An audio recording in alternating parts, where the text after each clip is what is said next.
요한계시록 2장 9절을 한번 보겠습니다. 교회를 살려라 그런 제목으로 계시록 2장 9절입니다. 요한계시록 신학이네.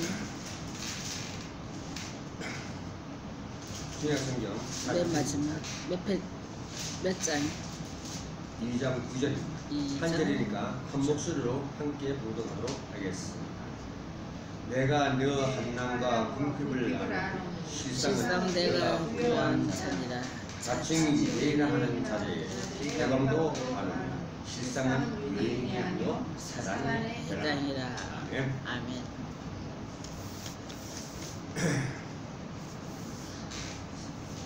사람이 올바른 생각과 마음을 가지고 행동하고 살아야 할 것입니다. 정신이 딴 데가 있으면 하나님이 불러도 안 들립니다. 정신을 집중하면 많은 소리가 들려요. 그리고 많은 것을 마음에 깨달아져 옵니다.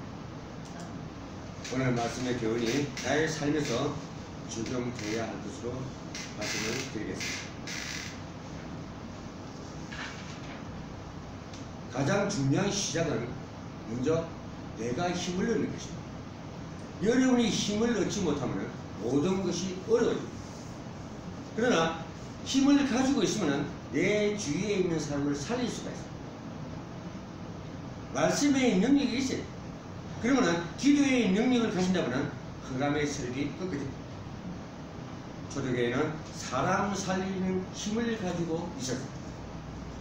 우리가 영적인 힘을 얻지 않고는 현실을 이길 수가 없습니다. 왜냐하면 흑암의 시대고 또 네피림 시대이기 때문에 우리가 안 보이는 존재와 싸울 수 있는 힘은 없습니다. 그렇기 때문에 목회자는 말씀의 능력을 필히 가지셔야 할 것입니다. 말씀의 확신을 가지면 성령이 충만해지고 말씀의 능력이 생기기 시작하면 기도의 능력이 생겨서 전도와 선교에 대한 이해가 되고 세상을 보는 지향이 되게 될 것입니다. 그래서 하나님의 자녀는 가장 큰 힘을 얻는 시간입니다. 그리고 하나님이 준비해 놓으신 미래를 보는 시간입니다. 그래서 예배와 기도는 굉장히 중요한 것입니다. 하나님을 복음 가진 자, 은혜의 말씀을 붙잡고 기도하는 자에게 생각지도 않은 곳에서 생각지도 않은 방법으로 역사하실 것입니다. 디모데후서 2장 1절에 보면 내 아들아 그러므로 너는 그리스도 예수 안에 있는 은혜 가운데서 강하라.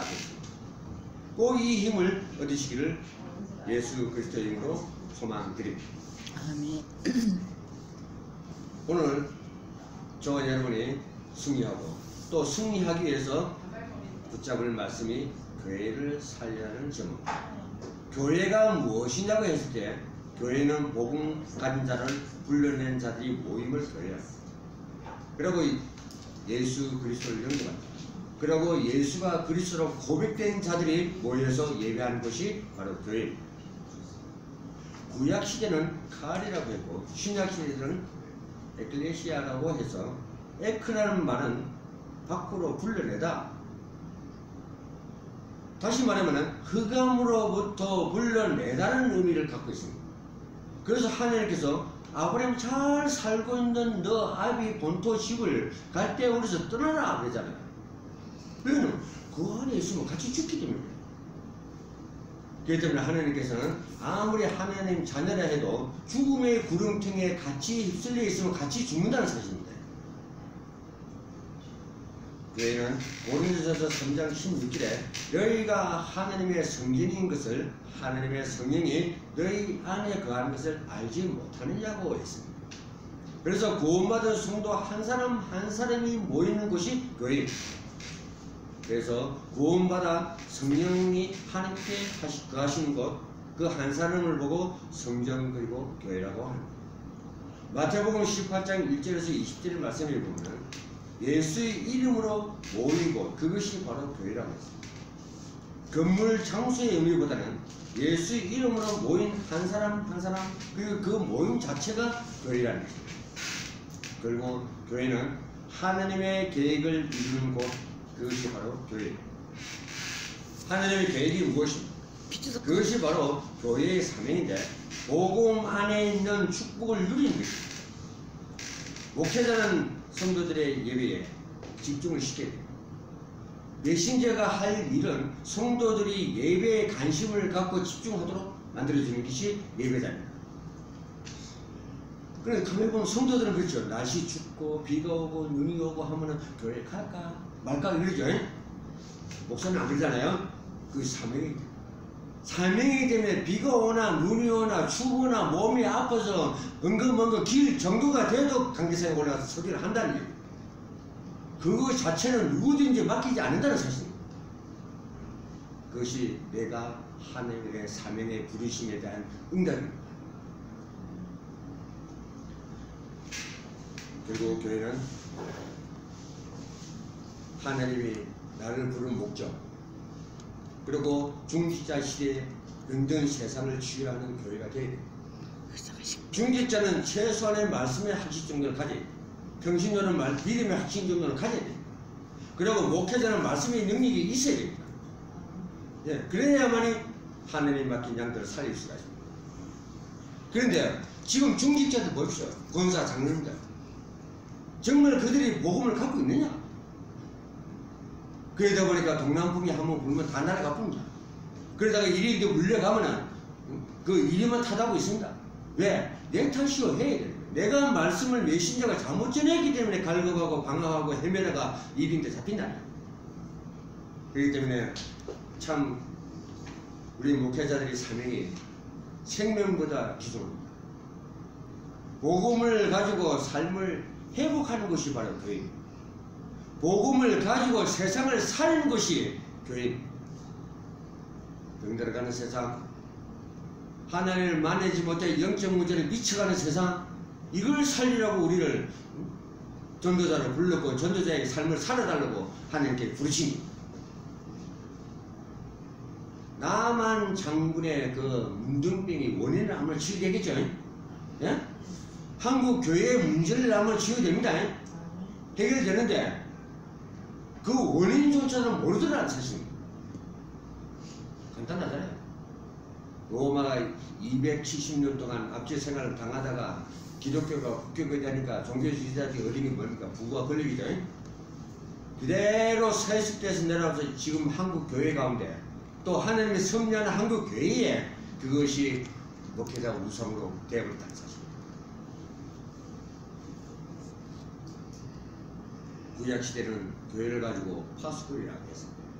그리고 교회를 가지고 실제로 소금의 역할을 하는 곳이라고 했습니다. 결국 세상을 영적으로 정화시키는 것이 교회입니다. 만약 교회가 그 교회의 사명을 감당하지 못한다면 이스라엘이 노예되고 포로되고 속국된 것입니다. 계속해서 어려움이 올 수밖에 없습니다. 개인도 마찬가지입니다. 가정도 마찬가지입니다. 개인이 실패하면 가정도 실패하고 민족이 실패하고 나라가 망해버립니다. 그 성경이 말해주고 있죠. 그 대표적인 민족들이 누굽니까? 유대인들이잖아요. 그러나 교회의 사명을 제대로 감당하고 나면 영국과 미국같이 계속해서 하나님의 축복을 누립니다. 미국을 보십시오. 천주교 혁명 위에 뭐를 먼저 지었습니까? 교회를 먼저 지었죠. 그 다음 이제 집을 지은 그 조건이 다른 겁니다. 우리하고 그 천주교 정신하고 조건 자체가 우리는 집부터 지었겠죠. 그래서 하나님 저 타락한 미국을 그래도 하나님이 축복해주고 있는 겁니다. 안 그래도 벌써 끝났어요. 저 미국이라는 게. 그래서 우리가 미국이라는 저 로마를 우리가 장악하지 못하면 사단이 장악합니다. 미국 대통령이 한번 흔들리고 전 세계가 흔들리죠. 바로 그겁니다.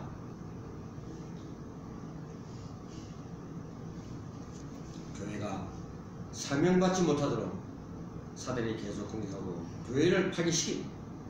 복음 모르고 종교화되도록 그리고 율법주의에 신비주의에 인본주의에 교파주의에 다 빠지게 만들 겁니다. 그들이 힘이 있습니까? 사람 몸서리라게 만듭니다. 교권이 뭡니까? 지교회들이 잘 성장할 수 있도록 도와주는 역할에 이제 자기네 세력을 알았는데 율법주의는 뭡니까? 계속 율법이 잘못된 게 아니라 율법주의가 잘못된 거예요. 신비가 잘못된 게 아니라 신비주의가 잘못됐다. 이상한 방법으로. 그래서 우리 한국교회가 또 여러분들이 섬기는 교회가 회복되게 정말 지금의 찬스고 기회를 생각하시고 교회 살리. 나도 이 말씀을 준비하면서 다시 상기게 됐습니다. 야, 이걸 놓치고 있었구나. 지금 보십시오. 제각기 다른 환자들이 교회에 왔는데 그 성도들이 울부짖고 눈물 흘리고 아우성 치는 소리가 목회자 귀에 안 들리다는 사실. 왜 안 들립니까? 영혼의 강호 원장이 있죠. 그리고 전문의들이 쫙 있잖아요. 제각기 다른 전문 의사들이 다 있다. 그래서 환자들이 그 전문의를 찾아가죠. 전문의를 찾아가면은 거기서 질병이 나오면은 소문이 나죠. 환자들이 계속 몰려갑니다. 우리 교회도 마찬가지예요. 치유하는 교회가 치유하지 못하고 딴짓하고 있으면 그 사람들은 다 죽는다는 사실입니다. 병든 세상을 살리라고 교회를 세우리라 해서 이제는 세웠잖아요. 베드로가 주는 그리스도시요 살아계신 하나님의 아들한테 그 예수님 표정 한번 생각해 보십시오. 우리 바요나 시몬아 네가 복되도다. 너 반석에 교회를 세우리라 그랬죠. 얼마나 기뻤습니까? 그래서 오늘날 한국교회가 엄청 많습니다. 덩치 큰 교회도 있고 조그마한 교회도 있고. 그러나 정말 그 교회 장로 권사 몇 명만 건드리 보면 그 교회에 그냥 여리고 무리듯이 무리잡혀요. 사단의 전략이 뭡니까? 교회 가지 마라. 교회 갔으면은 전도하지 마라. 전도하고 있어. 그러면 제자 삼지 마라. 또 제자 삼아서 그러면 무너지게 만들어. 그래서 한국 교회가 또 우리 내 교회만으로도 아무리 내가 성경적으로 말씀을 주고 힘을 주고 해도 듣는 성도들이 훈련받으려고 하지 않아요. 옛날에는 그래도 저 같은 경우는 집사 때 5시간, 6시간씩 훈련받아요. 그런데 지금은 한 30분 잡고 한데도 다른 뭐가 하나도 없어요. 저 우리 이규범 목사님 그 군대 가서 오셨잖아요. 또 경호도 했죠. 경호하는 분이 훈련을 안 받으면 됩니까? 안 되죠. 소대장이 전투 훈련을 안 받은 사람이 소대장이 명령하면 되겠습니까? 안 되죠. 다 죽습니다. 나가면 패자명이에요. 그래서 하나님께서는 이스라엘 백성들이 노예 생활 400년 동안 보고 듣고 알고 보내셨잖아요. 모세 한산을 보는데 400년이 걸렸어요. 그런 하나님의 심정, 지금 오늘날 우리는 하나님의 그 심정을 하고 그 한을 풀어줘야 시대가 됐다. 그런데 그런 관심 없어. 하나님 다퉈가지. 그런 똥배짱이 어디 있습니까? 성경에 보십시오. 한 번 노아 때 아브라함 그 아담과 하와가 타락하니까 노아까지 1600년이 걸렸죠. 또 노아가 실패하니까 아브라함까지 오는데 400년이 걸렸습니다. 그거 작은 세월이 아닙니다. 가장 근래에 들어서 한 사람 예를 든다면 무디와 웨슬레이. 이 사람 당대에서는 세계적인 부흥사였어요. 세계가 부흥됐단 말이에요. 그런데 그 당사자가 죽고 나니까 어떻게 돼요? 맥이 다 떨어졌죠. 그래서 우리 오늘날 우리 목회자들 말씀의 맥을 끊지 마라. 말씀의 맥을 계속 이어라. 후대 살리기 위해서는 자꾸 정제돼야 되죠. 그것이 오늘날 놓치고 있기 때문에 우리 성도들이 시들하고 개인이 힘이 없으니까 가정도 힘이 없고 가문도 힘이 없고 전부 다 이상한 데 다 잡혀있다는 사실. 오직하면은 바울이 데오빌레여 너가 먼저 쓴 글에는 하고 이렇게 말씀했어. 그 글이 바로 우리가 누려야 할 누가복음입니다. 사울이라는 말을 그 유대인 때는 유대인이 바울이라는 지가 그리스도를 만나서 보니까 개종을 했죠. 개종을 하다 보니까 이방인 이름으로 바뀌었거든요. 사울이라는 구하다에서 완전히 이방인 이름으로 바뀌었거든요. 그래서 우리가 신분이 바뀌었다는 사실은 씨가 달라진 거죠. 그렇기 때문에 하나님 자녀답게 우리가 장성한 입장에서 장성한 일을 하나님 위해서 살아줘야 된다는 사실입니다. 근데 내 키가 1m 73이거든요. 나이는 이제 62세가 됐습니다. 근데 내 영적 수준이 이 무릎까지 온다면 정상입니까? 아니죠? 비정상이죠, 목사님? 예? 이거는 기형학이라, 이거는 완전히. 예? 내가 1m 73이면 이 턱 밑에까지는 와야 봐줄만 하지. 그런데 하는 거 보면 전부 다 어린아이 같아. 투정이나 그러고 안 죽으면 앉아갖고 일하면 있고. 우리는 어린아이 같은 마음을 가지고 순수하라는 얘기지, 정말 나이가 60이 되고 70이 돼가지고 어린아이 같은 신앙을 가지라는 얘기가 아니거든요. 그래서 장성하기 때문에 장성한 입장에서 이제 하늘을 위해서 살아주고 일을 해줘야 된다.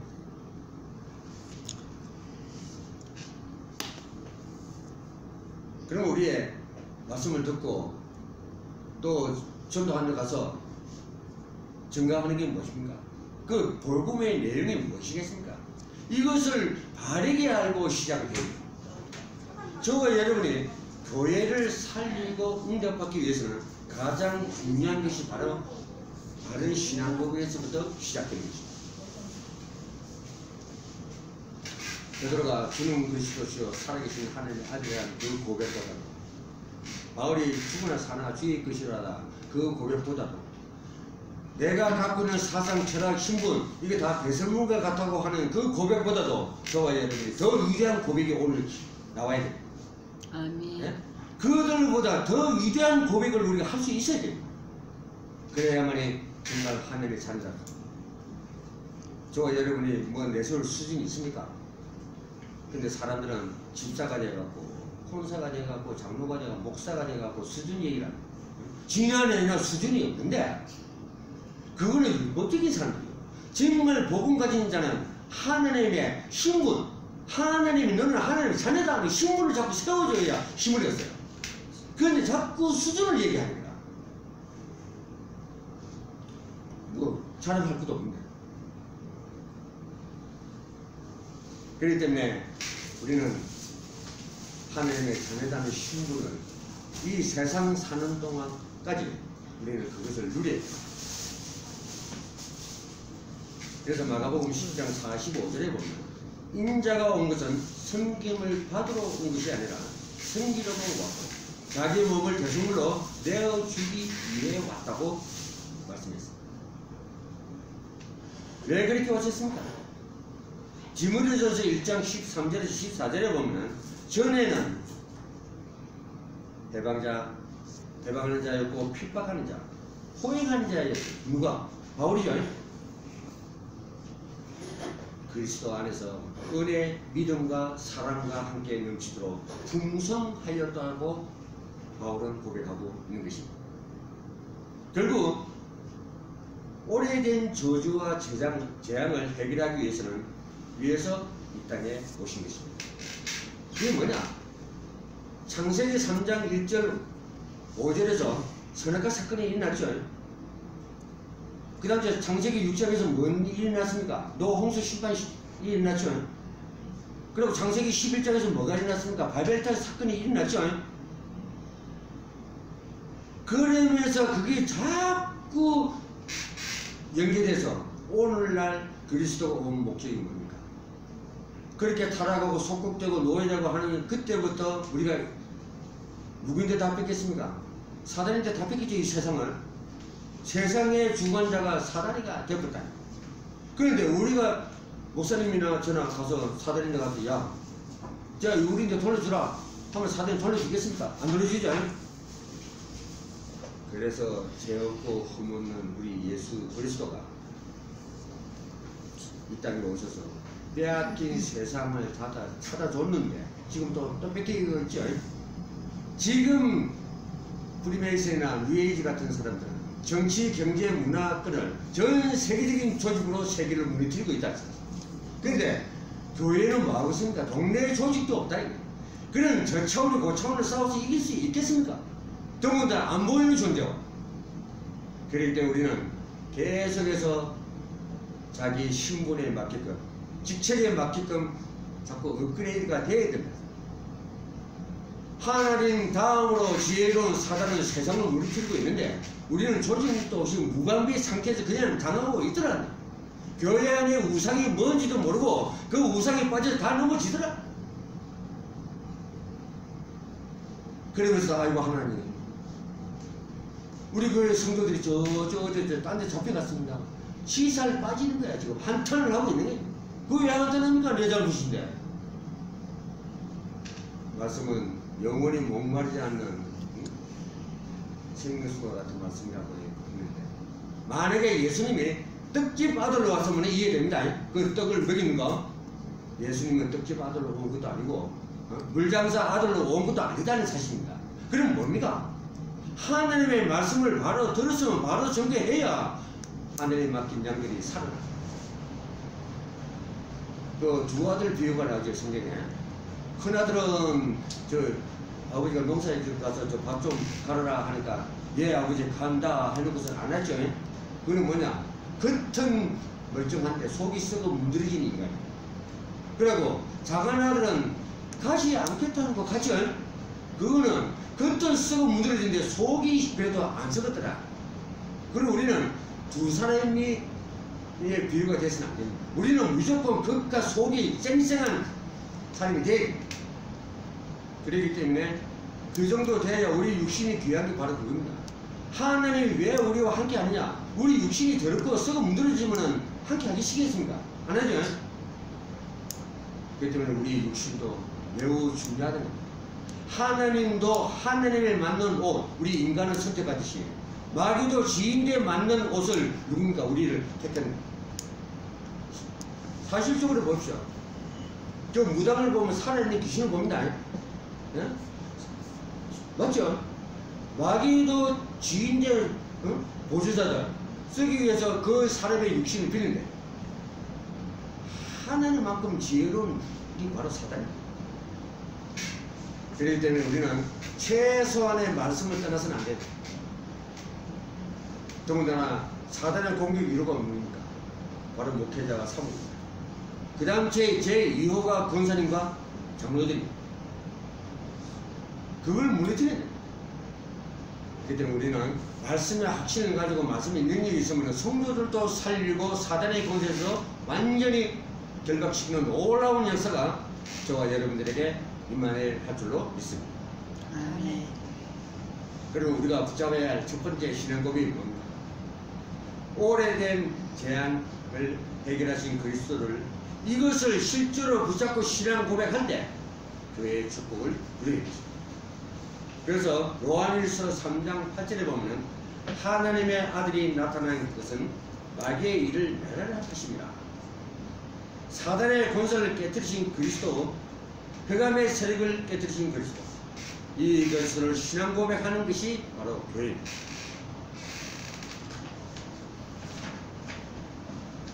마태복음 16절에 말씀을 보면 주는 그리스도시도 살아계신 하나님의 아들이다. 이 그리스도를 고백하는 베드로에게 마태복음 16장 18절의 말씀에 너 반석 위에 너 계율을 세울 것이다. 이 반석은 우리의 인생의 반석입니다. 무너지지 않고 튼튼한 인생의 바탕이 되어지는 것인데 그 반석이 무엇이냐? 바로 그리스도를 신앙 고백하는 것입니다. 너 반석 위에 내가 너 계율을 세우리라. 그리스도를 신앙 고백하는 것이 교회의 바로 시작입니다. 오늘 저와 여러분이 이것을 놓쳤다면 바로 찬스를 삼으시고 기회가 되기를 주님의 이름으로 부탁드리겠습니다. 교회가 살아야 하고 또 가정도 살아야 합니다. 천국, 하늘나라의 천국의 축소판이 바로 가정입니다. 그래서 사단은 여지없이 가정을 무너뜨립니다. 건강한 가정이 교회에 모일 적에 교회가 살아요. 그래서 교회에서 기도하는 것이 지역민족 복음화를 위한 성경적 전도가 이루어지는 것이 바로 교회의 모델이 돼요. 우리가 병든 환자를 나만 같은 문둥병 환자가 교회에 왔다. 그러면 감당할 수 있겠습니까? 귀신 들리고 배가 이만치 지나가고 들락날락 하면서 막 일하고 있고 그런 사람이 교회에 앉아있다면 그거 감당되겠습니까? 저는 수없이 경험하면서 문제를 해결했습니다. 교회 안에도 귀신이 들어옵니다. 안 들어오는 게 아닙니다. 그렇기 때문에 목회자가 얼마나 말씀으로 무장되어 있어야 됩니다. 세마포를 입으라 하는 것은 서로 마음가짐, 마음을 깨끗이 하라. 전신갑주로 일하면은 전쟁 준비를 하라. 완전 무장을 하라는 얘기예요. 우리 성도들이 싸움을 하려면 세마포를 입고 전신갑주를 입어야 돼요. 그래야 전쟁하면 제대로 한번 붙어버려요. 가장 중요한 것이 복음의 말씀이 있는 우리 교회 당대사입니다. 여기에서 정말 성경적인 말씀이 선포되느냐 안 되느냐, 거기 바로 생명을 살리느냐 죽이느냐에 따라 있습니다. 그래서 제가 목사 안수 받기 전에 일주일 전에 하나님께 기도했어요. 작전 기도. 일주일 동안 기도 딱 하면서 하나님의 말씀이 살아있다면 이 살아있는 말씀과 우리 성도들 절대 안 죽이겠습니다. 말씀 갖고 장난 안 하겠습니다. 그거 하나 하나님께 약속했습니다. 재림주가 올 때까지 내가 볼 수 있는지 안 볼 수 있는지 그건 모르겠습니다. 그러나 나는 내가 있는 동안에 나와 함께하는 우리 성도들인데 시들시들하지 않는 성도들로 자랄 수 있도록 하는 것이 내 최고의 삶입니다. 생에 가장 가치 있는 삶입니다. 이것이 바로 반석이 되는 길이요, 개인의 교회의 축복을 누리고 응답받는 길입니다. 이 정도 되면 하나님이 세상에 애인 한번 사귀어 보십시오. 남자는 지갑 있는 거 없는 거 다 털어갖고 좋은 거 다 사주고 또 막 입혀주고 다 하죠. 예? 예수님 한번 사귀나 봅시오. 있는 거 없는 것 뿐이겠습니까? 정말 지구촌 가운데 최고의 인물로 만들어줄 것입니다. 그리고 우리가 중요한 것이 사도행전 1장 3절입니다. 예수께서 40일 동안 제자들에게 나타나서 하늘나라에 대해서 말씀하셨습니다. 결국 신앙 고백을 바르게 할 때 하나님의 나라 보좌의 축복이 우리의 것이 되어진다는 사실을 아시길 바랍니다. 결국 우리의 삶 속에 그리스도의 능력이 나타납니다. 어떻게 하면 됩니까? 그리스도를 신앙 고백할 때 내 문제나 너 문제나 지구촌의 문제를 해결하신 분이 바로 예수가 그리스도다. 모든 문제의 해결자가 예수가 그리스도라는 거예요. 그 힘만 딱 가지고 있고 창세기 1장 28절과 마태복음 28장 16절에서 20절 그리고 사도행전 1장 8절 이 세 가지가 우리에게 큰 권세를 주십니다. 세상을 정력하고 번성하고 만물을 다스리라고 그랬죠. 하늘과 땅의 모든 번성을 주시니 너희는 가서 제자 삼고 세례를 주고 너희에게 공부한 모든 것을 가르쳐 지키라 했잖아요. 그거 얼마나 큰 권세입니까? 그에게 된 자들이 사도행전 1장 8절 너희는 가서 모든 족속에게 그리고 뭐가 따르는가? 오직 성령이 너희에게 임하십니다. 과거에 우리가 예수님을 증거하지 못했다면 지금 현재 또 다가올 미래까지 우리가 살아있는 동안에 바로 우리가 눈 빠지게 기다리던 4,000년 동안 기다리던 예수가 그리스도라고 증거해야 됩니다. 지금까지 누가 있습니까? 우리 일반 법원에 가면은 법정에 가면은 변호사도 나오고 검사도 있고 판사도 있고 있죠. 그러면 그 죄인이지만 변호사가 자꾸 변론을 하죠. 죄를 어디가 적게밖에 하려고. 근데 예수님 십자가 달려지는 거 증인이 하나 있어요. 죄를 다 도망갔죠. 그래서 늦게나마 지금부터라도 예수가 그리스도라는 것을 세상 끝날까지 전하라.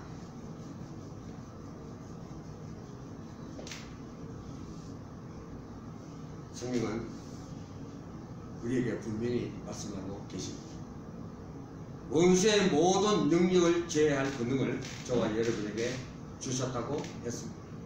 그래서 우리가 예수 이름으로 기도할 때 모든 흑암이 꺾일 것을 말씀하고 있는 것입니다. 하나님의 나라의 축복을 누리는 것이 교회를 살리는 길이 되어지는 것입니다. 그리고 사도행전 1장 8절입니다. 오직 성령이 너희에게 임하시면 너희가 권능을 받고 예루살렘과 온 유대와 사마리아와 땅끝까지 이르러 내 증인이 되리라 하시니라. 그리고 우리의 삶 속에 하나님의 나라가 임해서 우리가 모든 사람이 안 믿는 자는 전도의 대상자입니다. 그들이 살아있는 교회에 와서 전환되고 회복되고 복직되는, 전에는 내가 요한복음 8장 44절에 마귀 자리에 이제는 요한복음 1장 12절에 주는 그리스도여 하고 내 문제 해결자가 예수가 그리스도여 하고 영접한 자, 그 하나님의 자녀들이 되길 바랍니다. 그것이 오늘날 교회가 하나님께서 부여한 고난세와 권세입니다. 이것을 우리가 누리지 못하고 병든 세상을 취하지 못한다면 그 교회는 위험식물에 속하는 것입니다. 어떤 데는 가보면은 교회가 살았다나 죽지 못해 발버둥 치는 교회가 있어요. 완전히 우상 속에 빠져 교회의 우상이 뭔지 목회자 우상인지 모르고 있다가 그냥 망하는 모습을 볼 수 있어요. 그렇기 때문에 우리는 정말로 어떤 중직자보다도 이 목회자들입니다. 저와 여러분이 정말 생명 걸고 살아야 돼요. 그렇지 않다면 병든 세상에 휩쓸려서 홍수같이 떠내려가고 말 것입니다.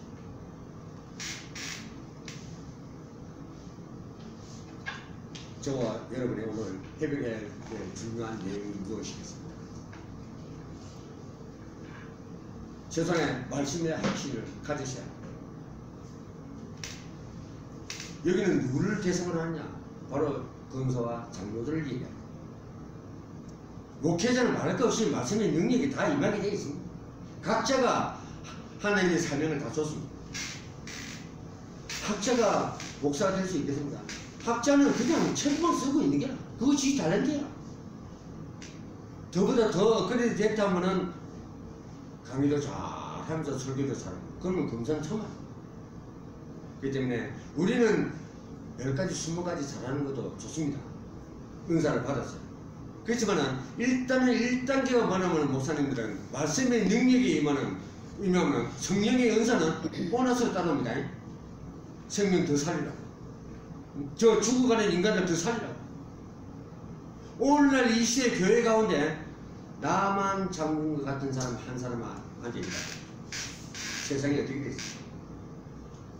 이 암흑의 그 대통령 그 영부인이 내 교회에 앉아있다 생각해보죠. 그분이 소망교회에 있으면 운전 성취를 이뤘다는 사람. 그 때문에 환경 한자도 모르는 사람 환경부 장군 만들었고, 왜? 눈치기라도 해서 한 자리에 앉아볼기라고. 그게 덩치만 큰다고 사람 살겠습니까? 10사람이 모였든 1사람이 모였든 3사람이 모였든 정말 교회의 사명을 다한다면 하나님이 나에게 부여한 그 사명의 권능을 누린다. 저와 여러분이 있는 교회 성도들은 시들시들 안 해야 됩니다. 살살 팍팍거리면 앉아 있겠습니까? 일어나 너 걸어라 내가 새 힘을 주리니. 앉아 있으라도 못 앉아 있습니다. 그거 찬양은 잘하죠. 네. 찬양은 잘하는데 실제로 take action. Jesus right, Jesus power를 못 누린다는 사실입니다. 그러니 맨날 안전뱅이가 아니라 안전뱅이 인생을 살아간다. 만약에 엘리사의 있던 여자가 그 나만 장군의 몸종이 있던 여종이, 야, 저 장군님, 저 우리 선지자 이사야한테 선생을 만나면은 당신의 그 문둥병이 낫습니다. 이 말을 할 적에 만약에 안 나오면 어떡할까? 또 나만이 내가 종이라고 종이 얘기하는 그 말을 들어줄까? 고민 좀 했겠죠. 근데 요즘은 담대하게 전합니다. 왜? 하느님의 능력을 믿기 때문에 이사에게 역사는 하느님을 보았기 때문에 나만 이제 자신있게 담대하게 전할 수가 있었던 것입니다. 근데 간단히 보면 와중을 나오는데 영접을 안 하죠. 배심한 생각이 들었습니다. 돌아가면 어떻게 됐습니까? 낫겠습니까? 안 낫죠. 하나님은 엘사에게 치유의 메시지를 들려줍니다. 그래서 그 흉측하고 썩어 문드러지는 그 함부로 도려냈다. 오늘날 한국 교회가 자폐증에 치매에 문둥병이 걸렸다. 그렇다면 어떻게 하냐? 그 문둥병의 원인을 나면 도려내면 되겠죠? 못 도려내. 로마 시대 때부터 그 권력과 부를 누리던 걸 놓겠습니까? 내 걸 뺏길 사람이 있습니까? 근데 한번 하나님이 손보면요, 멍청히 있다가 다 뺏깁니다. 우리 사명자가 사명을 못하고 멍청히 있으면 있는 것도 다 뺏깁니다. 그래서 오늘 저와 여러분, 내가 이렇게 설교하는 것도 내 자신이 너무 기뻐요. 그리고 여기 계시는 두 분의 목사님과 이 말씀을 나눌 수 있다는 게 너무 행복합니다. 이거 백사는 필요 없습니다. 그래서 꼭 내 경험을 살아야 될 게 아니라 내 주위에 있는 사람을 살아야 됩니다. 사무엘이 미스바 운동을 일으키는 동안에 전쟁이 없었죠. 그만큼 하나님이 보호하셨다니. 말씀 운동에 근시적이었던 엘사에게 하나님께서 하늘의 불과 불병들을 보냈습니다. 우리가 복음의 현장을 가면은 참 병들어가는 사람 많습니다. 그런데 불신자 보는 눈도 안 쳐요. 오면은 울부짖는 소리가 뭐 때문에 우는지 알아야 될 게 아닙니까? 엄마는 아이가 울면 전명이 되겠구나, 뭐 하거나 어디 아프구나 하는 좀 알 수 있죠. 근데 왜 목소리를 못 보냐? 나는 귀신하고 뱀살 물리고, 귀신하고 밥 먹고, 귀신하고 학교 다니고, 귀신하고 같이 식장에 가고, 그런 고통을, 그 죽은 영혼이 붙드는 거 얼마나 차고 징그럽겠습니까? 그런데 그 문제를 보지를 못하더라. 심지어는 그 사람을 뭐라고 하는지 아는가? 우울증환자 취급해. 내가 보는 거 그게 아닌데.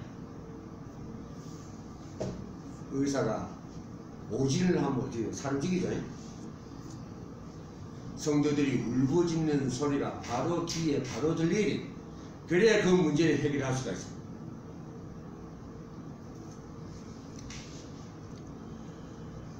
오순절날 초대교회에서 일어났던 불같은 바람같은 성령의 역사가 우리 교회에서 일어나도록 기도하시길 바랍니다. 말씀에 집중할 때 교회를 통해 전도 선교의 문이 열리게 됩니다.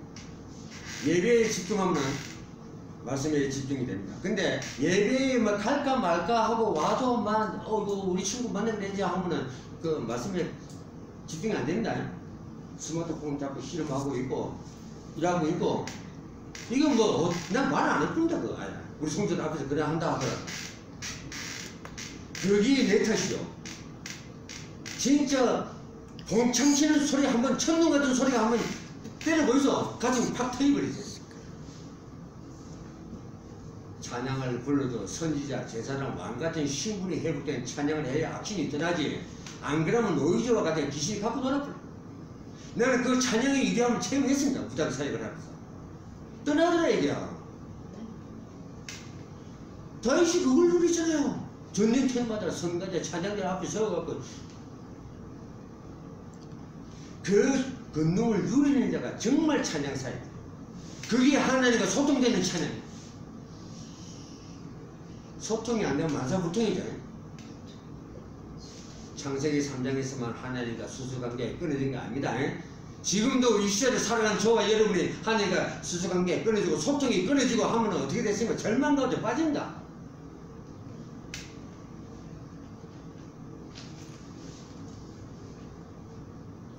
오늘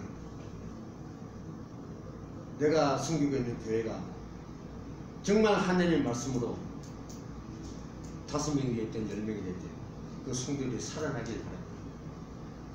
그리고 우리 목회자는 좀 자존심을 좀 버려야 돼요. 한 가지 예를 들면 제가 호텔 총기배인 할 때, 부산 구호도 호텔. 그래 어떻게 내 밑에 있는 과장이 내보다 실력이 더 좋아. 영어도 내보다 더 잘해. 일본어도 더 잘해. 이 매뉴얼에 대해서 내보다 더 잘하는 겨. 그걸 어떻게 해? 내가 가이드 가서 배웠어. 나이 어린 녀석인데 내보다 훨씬 실력이 뛰어나. 근데 가서 배워. 나 좀 가르쳐주라. 그래 배워서 내가 더 큰 사람이 됐거든. 그 때문에 우리가 고등학교에 가면은 들어가서 고등학교 선생님이 배우죠. 대학 가면 대학 교수인데 배우죠. 대학원 가면 대학원 교수인데 배운다. 우리는 끊임없이 배워야 됩니다. 모세가 어떤 영향이 있었습니까? 왕궁에서 설계하는 거, 자금 조달법, 검술도 배우고 거기서 지도자 다 배웠죠. 그래서 하나님 어디로 보내놓습니까? 광야에 보내죠. 가봤죠. 거기서 지형을 알고 출애굽 10에서 백성들 데리고 와서 안식이 있구나. 그 지형을 알아야 돼. 그게 바로 지도자다. 인간에 따라온다. 그래서 저도 그랬습니다. 좀 해주실래요? 소리 안 합니다. 그만큼 자신이 있다니. 예수님도 그물과 배를 버리고 날 따르라 그랬죠. 그러면 베드로야 내가 네 인생 책임질게. 따라온나? 내가 목회 방향이 바로 서 있고 자신이 있으면요 절대 부탁을 안 해. 따라온나? 그건 뭐냐? 내가 네 책임질게. 그러니 그 정도 안 되면 지도자가 못 됩니다. 내가 그런 지도자가 있으면 내가 한 수 배운 거 아니라 그냥 납작 엎드려서 참고 역할을 해야 됩니다. 오늘날 그런 지도자를 내가 봅니다. 정말 배짱 있고 담대한 지도자를 내가 봅니다. 내가 그런 부분만 있다면 그 사람 참모 역할을 하더라도 내가 해봅니다. 그렇기 때문에 우리는 같은 목회자라도 조금 더 나은 사람, 업그레이드 시켜서 전문성을 갖고 있는 목사도 있습니다. 그러면은 그거 묻는 것이 부끄러운 게 아니다. 모르는 것이, 모르면서 묻지 않는 것 자체가 그 부끄러운 거예요. 그 왜 이런 말을 하냐? 성도들이 점점 업그레이드해서 우리보다 더 잘하는 사람도 있습니다. 그러면 그 성도들인데 어떤 말씀을 주겠냐? 끊임없이 우리를 업그레이드 시켜야 된다. 그러지 않으면 성도들인데 우리가 당합니다. 태클 걸리고. 그래도 우리는 못한다. 말씀을 가르치는 선생이기 때문에 우리는 끊임없이 공부하고 책을 보고 하나님과 구하고 해서 내 삶의 능력을 갖춰야 돼. 그래서 여러분께서는 목회자로 또 수족으로 선교사의 식준으로 부대의 발판으로 교회의 기둥으로 우리는 부름을 받았습니다.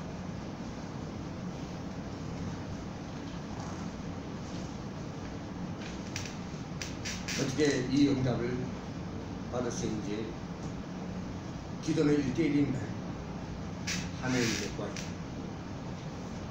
특별히 말씀을 통해서 하나님께서 우리의 귀한 말씀을 주셨습니다. 참 복음으로 결단할 때 하나님이 어떤 축복을 주십니다. 이 부분에 대한 말씀을 드렸습니다. 이번 우리가 한 주간도 또 우리의 인생을 살아가는 동안에도 우리는 성령 인도를 받는 것이 모든 불신앙을 제거하는 것입니다. 불신앙은 성대의 적입니다. 불신앙을 주는 것은 바로 보이지 않는 존재, 그들이 갖다 주는 것입니다. 이기는 방법은 예배에 집중하시고 말씀에 집중해. 그래야 은혜가 되니까 치유가 되니까 기도가 저절로 나오죠. 딱 다물고 있던 사람이 바로 터져 나옵니다. 은혜가 안 되니까 지 혼자 가슴 치고 있는 거예요. 그걸 해주는 게 저와 우리 목회자입니다.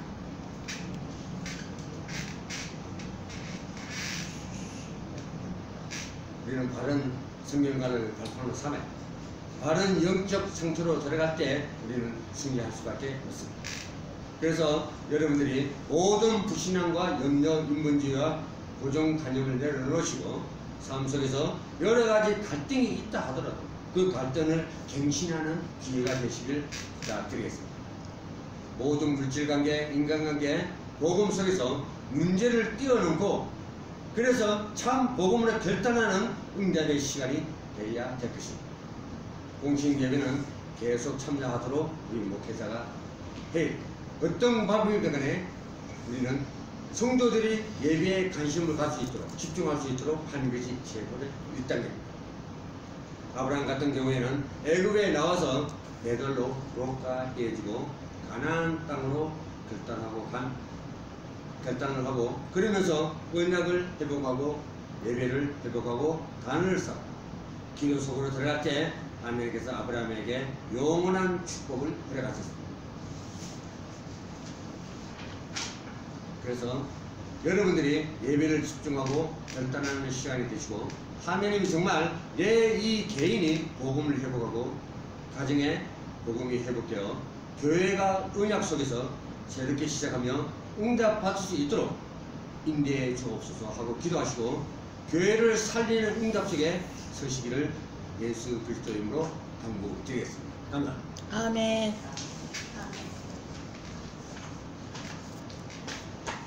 혼자 좀 얘기했습니다. 다른 뭐 하는 말씀 있습니까?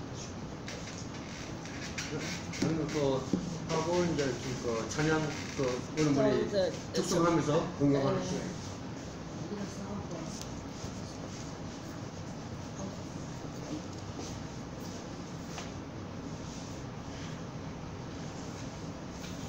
찬송가 71장 1절만 보겠습니다. 내게 있는 모든 것을 아낌없이 바치네 사랑하는 의지하며 주만 따라가겠네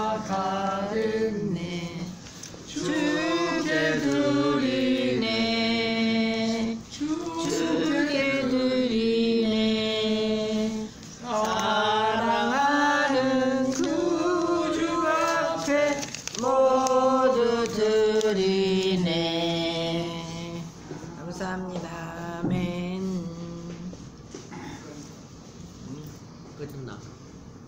아이고 계속 나갔다. 아이고.